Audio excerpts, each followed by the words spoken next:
બીલીમોરામાં jewellers પર firing, લૂંટનો પ્રયાસ નિષ્ફળ, માલિક ઇજાગ્રસ્ત. બીલીમોરા શહેરના ગોહરબાગ વિસ્તારમાં બપોરે એક ચોંકાવનારી ઘટના સામે આવી છે.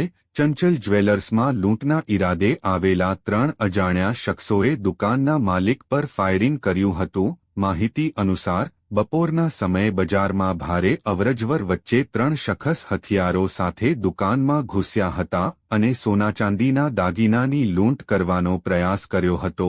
જો કે જ્વેલર્સના માલિકે બહાદુરી બતાવી લૂંટારુઓનો સામનો કર્યો હતો. ઝપાઝપી વચ્ચે લૂંટારુઓ ગભરાઈ ગયા અને કોઈ પણ સામાન લીધા વિના ભાગી છૂટ્યા હતા.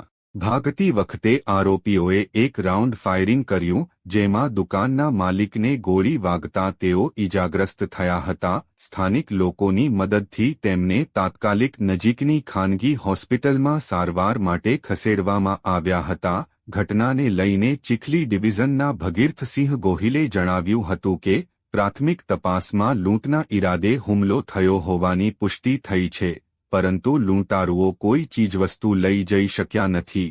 પોલીસે ઘટનાની ગંભીરતા ધ્યાનમાં રાખીને નવસારી સહિત ચીખલી, વલસાડ, નવસારી અને સુરત ગ્રામ્ય વિસ્તારોમાં નાકાબંધી ગોઠવી દીધી છે.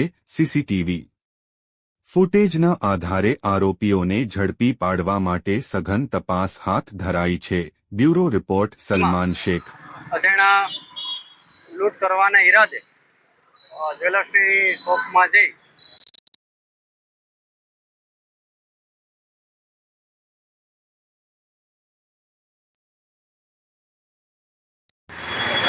જ્વેલર્સના માલિકે બહાદુરીપૂર્વક તેનો સામનો કરી અને આ લોકો ભાગતા ભાગતા એક હથિયાર એમની પાસે હતો, એમાંથી એક રાઉન્ડ ફાયરિંગ કર્યાનું હાલ અરજદાર ફરિયાદી જણાવે છે. હાલ ફરિયાદ લેવાની કાર્યવાહી ચાલુ છે. તેમજ આને લઈ જિલ્લા અને આજુબાજુનું વલસાડ અને સુરત ગ્રામ્યની અંદર નાકાબંધી તાત્કાલિક કરી દેવામાં આવેલી છે. પોલીસ એકદમ રોડ ઉપર એલર્ટ થઈ અને આની તપાસ કરી રહી છે.